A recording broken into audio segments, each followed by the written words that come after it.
Hello and welcome to RNA TV. This is the morning news bulletin. First of all, starting with international news. The first news is related with COVID-19 vaccine, as authorities arrested a suburban Milwaukee pharmacist Thursday suspected of deliberating ruining hundreds of doses of coronavirus vaccine by removing them from refrigeration for 2 nights. The arrest marks another setback in what has been a slower, messier start to vaccinate Americans than public health officials had expected. Leaders in Wisconsin and other states have been begging the Trump administration for more doses as healthcare workers and senior citizens line up for life-saving vaccine. Police in Grafton, about 20 miles north of Milwaukee, said the Advocate Aurora health pharmacist was arrested on suspicion of reckless endangerment, adulterating a prescription drug, and criminal damage to property, all felonies. The pharmacist has been fired, and police said in a new release that he was in jail. Police did not identify the pharmacist, saying he has not yet been formally charged. His motive remains unclear. Police said that detectives believe he knew the spoiled doses would be useless and people who received them would mistakenly think they had been vaccinated when they hadn't. Advocate Aurora Healthcare Chief Medical Group Officer Jeff Baher told reporters during a teleconference Thursday afternoon that the pharmacist deliberately removed 57 vials that held hundreds of doses of the Moderna vaccine from refrigeration at a Grafton Medical Center overnight on December 24th into December 25th, returned them, then left them out again on the night of December 25th into Saturday. The vials contained enough doses to inoculate 570 people. A pharmacy technician discovered the vials outside the refrigerator on Saturday morning. Baher said the pharmacist initially said that he had removed the vials to access other items in the refrigerator and had inadvertently failed to put them back. The Moderna vaccine is viable for 12 hours outside refrigeration, so workers used the vaccine to inoculate 57 people before discarding the rest. Police said the discarded doses were worth between $8,000 to $11,000. Moving on to the next big news. The next big news is from New York, where the New York City Police turned to familiar tactics ahead of Thursday's New Year's Eve celebrations, deploying bomb-sniffing dogs and sand-filled sanitation trucks intended to guard against explosions. But the department's playbook included an unusual mandate this year, preventing crowds of any size from gathering in Times Square. Citing concerns over the spread of COVID-19, police closed the crossroads of the world to vehicles and pedestrians at midnight and dispersed onlookers venturing into a so-called frozen zone, the block surrounding the wall that historically draws shoulder-to-shoulder crowds. The result in the waning hours of 2020 was a Times Square that felt eerily empty. Police Commissioner Dermot Shea described the scene as surreal.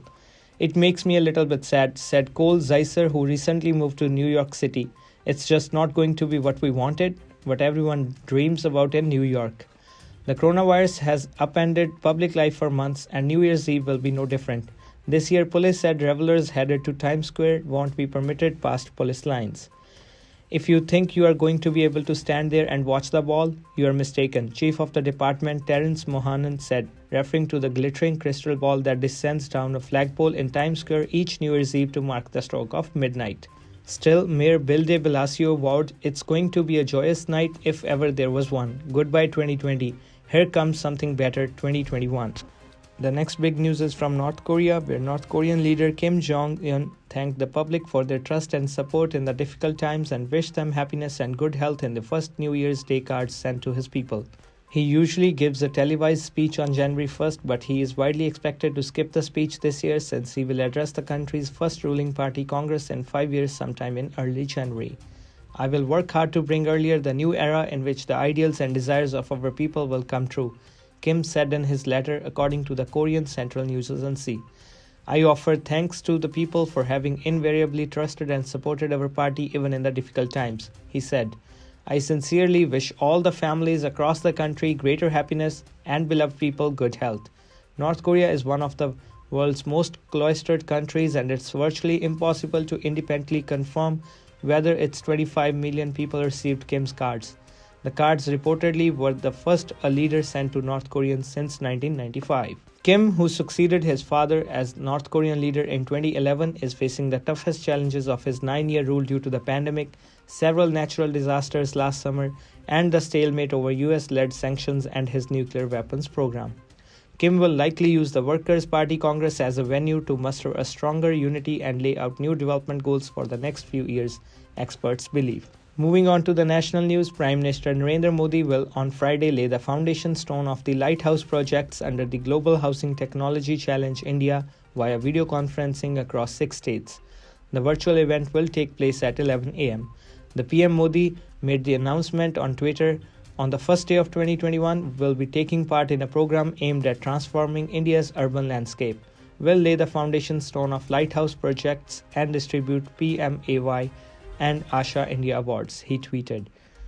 Houses for the economically weaker sections are being built in Indore, Chennai, Ranchi, Agartala, Lucknow and Rajkot under the LHP project to provide shelter to the urban poor using GHTC technology. Over 1,000 houses will be built in each of the aforementioned cities under this project. PM Modi will also announce winners under Affordable Sustainable Housing Accelerators India, Asha India, and give out annual awards for excellence in the implementation of the Pradhan Mantri Awas Yojana Urban Mission, the PM office said. Moving on to the next news, protests against the 3 agriculture laws reached day 37 on Friday, the first day of a new decade. 6th round of talks took place between the government and the farmers' unions on Wednesday, with the two sides arriving at a consensus on 2 of the 4 issues raised by the farmers. However, deadlock continues on the 2 main demands: legal assurance of minimum support price and complete rollback of the contentious laws. However, as the meeting took place in a positive atmosphere and ended with a consensus on 2 demands, the farmer leaders postponed till January 4th their proposed tractor rally against the laws. 4th January is the date the 7th round of talks will take place. The farmers were seen celebrating New Year's Day on the borders of Delhi. From the sports section, Manchester United striker Edison Cavani was banned for 3 games by the English Football Association on Thursday after using a Spanish term for black people which he said was intended as an affectionate greeting. Cavani has also been fined £1 lakh, that is $136,500, and ordered to complete face-to-face education after admitting to breaching the FA's rules. The FA said the comment was insulting, abusive, improper and brought the game into disrepute, and was also an aggravated breach because it included reference, whether expressed or implied, to color, race or ethnic origin. The message was posted by the Uruguayan on Instagram after he scored twice in the United's victory at Southampton in October in the Premier League. This is it in the bulletin so far. Stay tuned with RNA TV for latest updates. Also, do not forget to subscribe to our YouTube channel and follow us on Facebook, Instagram and Twitter. The entire RNA's team wish you a very happy new year, and we wish this new year brings joy and happiness to all of you. Thank you and have a nice day.